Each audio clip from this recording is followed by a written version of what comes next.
Hello， 大家好，我係 Alfred， 今日嚟到尖東嘅千禧新世界酒店裏面嘅中菜廳桃李食一個點心放題。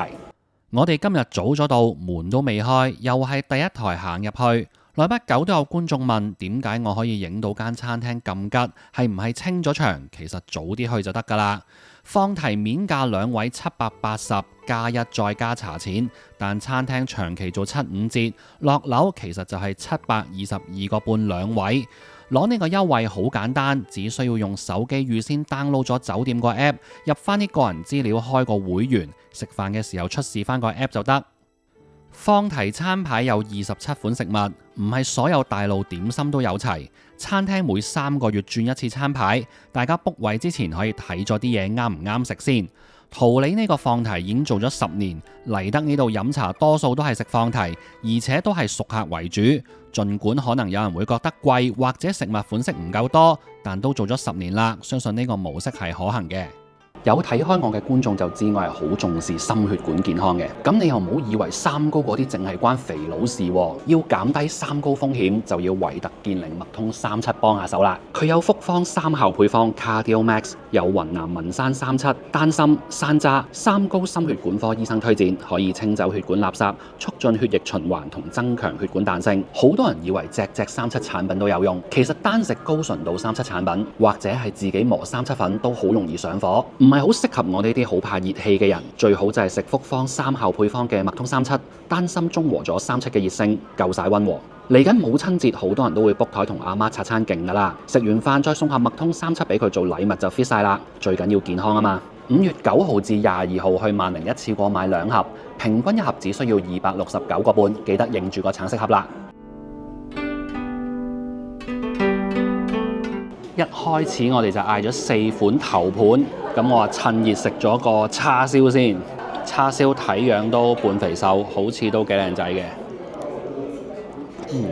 佢個叉燒咧係叫做桂花蜜黑毛豬叉燒，咁就有2個重點嘅。第一個就係個黑毛豬啦，即係講咗個食材啦。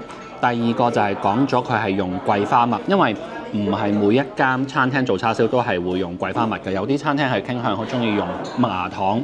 咁佢今日呢個桂花蜜呢，我自己覺得呢嗰個桂花嘅清香就唔明顯嘅，即係佢唔講俾你聽係桂花蜜呢，其實就唔知道佢落咗桂花蜜嘅。然後另外一個重點就係佢個甜度非常之高，佢係好甜嘅叉燒。咁中唔中意咁甜就好見仁見智，我自己就中意冇咁甜嘅叉燒嘅。咁但係今日呢一個黑毛豬嗰個肉質我就非常之中意，佢係真係名副其實嘅半肥瘦，嗰個肉質係好軟腍嘅。呢個係柚子蜜鴨胸，咁啊聽個名同睇個樣就覺得係功夫比較簡單少少嘅嘢，乾咗啲啲啊，唔係太過分嘅，少少嘅煙燻味，然後面頭就係加咗個柚子蜜，等佢甜甜地咁樣樣。咁正如頭先我所講啊，佢嗰個做工係好簡單嘅。如果以佢哋嗰個餐牌嘅設計，長期都係做4款頭盤呢，我就覺得可能唔使出呢個會好啲啊。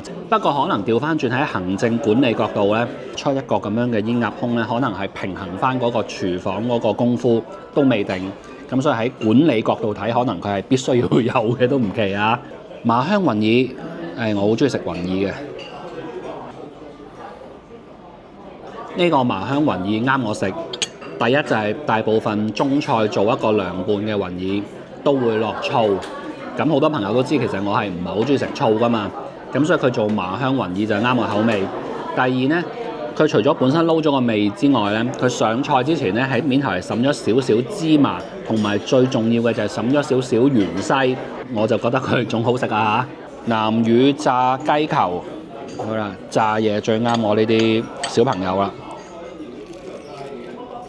面頭個炸粉好薄，裡面嘅雞髀肉仲係好嫩滑。嗰個南乳味唔會太重，我自己就唔係非常之中意食南乳嗰個味道嘅。如果落少少我 OK，但係如果太多我反而會唔中意。所以今日呢個南乳炸雞球我就覺得幾好食嘅。我哋今日先後開咗2壺茶，2壺茶茶味都好淡，有啲酒樓茶錢平好多，啲茶都可以好飲過佢。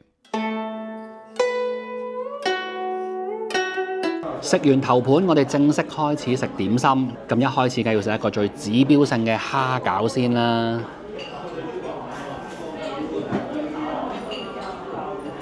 蝦餃可以話係正常水平啦，嗰個餃皮有少少煙韌嘅，即係我中意咁樣樣嘅。我唔中意嗰啲蝦餃皮係完全腍晒。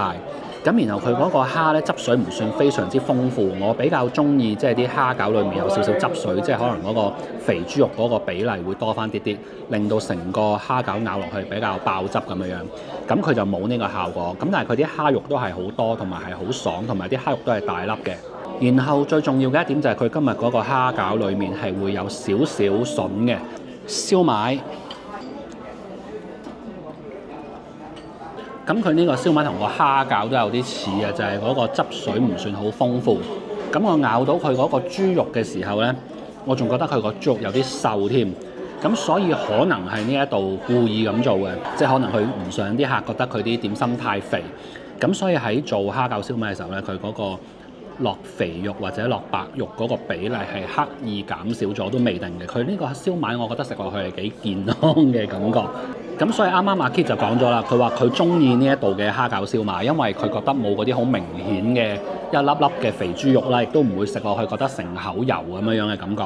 咁我呢一種即係比較為食嘅人呢，就會覺得想嗰個蝦餃燒賣嗰個油分係多啲嘅。跟住顯界鯪魚球啊，睇顏色就好似深色咗少少啊，可能即係個時間稍為過咗火。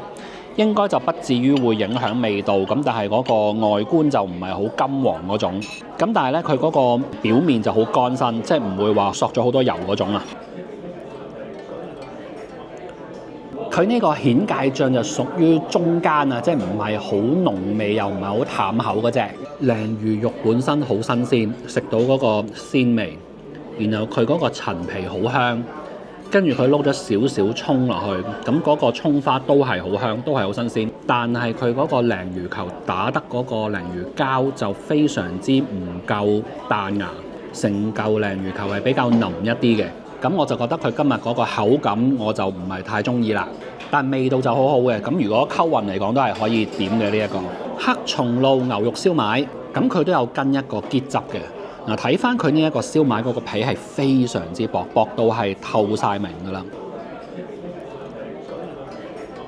我幾年前咧幫過一隻黑松露醬賣廣告嘅，咁喺嗰條片裏面咧，我就教阿 Kit 點樣可以賺多少少家用，就係話咧乜嘢嘢都加啲黑松露落去。咁如果你就咁炒個咩雞蛋蝦仁炒飯，然後就問老公攞呢個家用，咁啊老公個出手啊自然就唔會好高㗎啦，係咪先？但係如果你話唔係喎，老公，我今日咧整呢個黑松露嘅蝦仁炒飯俾你食，哇！聽落去係咪貴好多啊？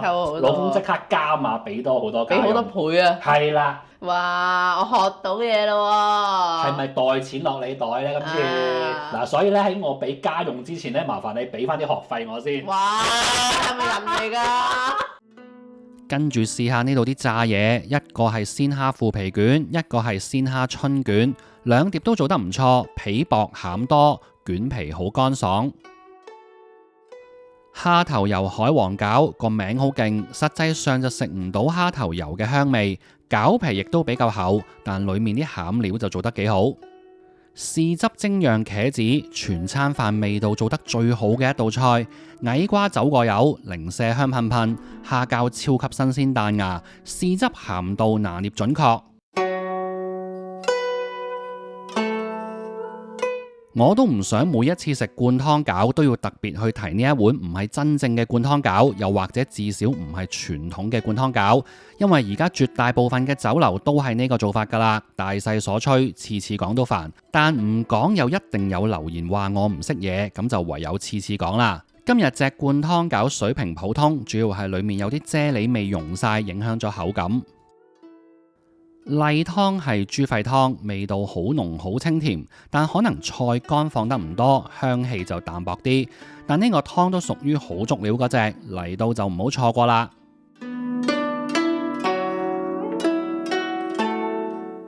星洲炒米賣相唔錯，中菜特別係炒嘢嘅擺盤夾翻整齊佢，我已經好欣賞，唔使下下雕龍雕鳳加啲食用花。不過味道嚟講，佢係全餐飯唯一一樣我會評為唔合格嘅食物。米粉黐埋一嚿，冇炒散到，亦都冇鑊氣，而且調味太淡。除咗咖喱味，一啲帶鹹味嘅成分，例如鹽、豉油之類，比例太少。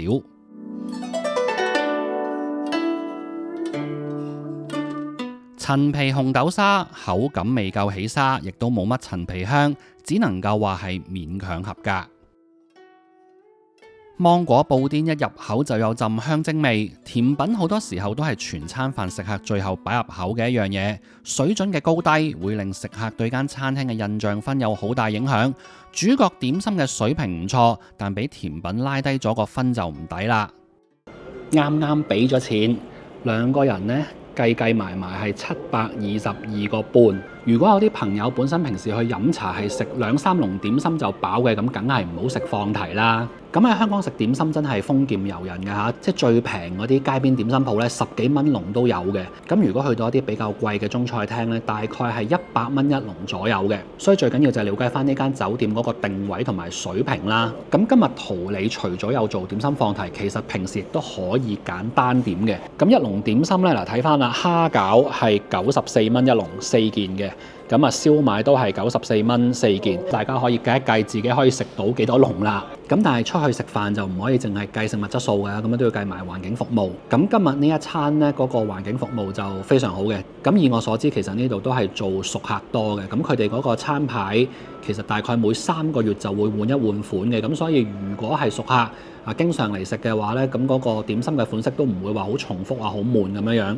今條片就講到呢度啦。如果中意睇呢一類嘅自費食評，記得訂閱、讚好、打表情符號。我哋下條片再見，拜拜。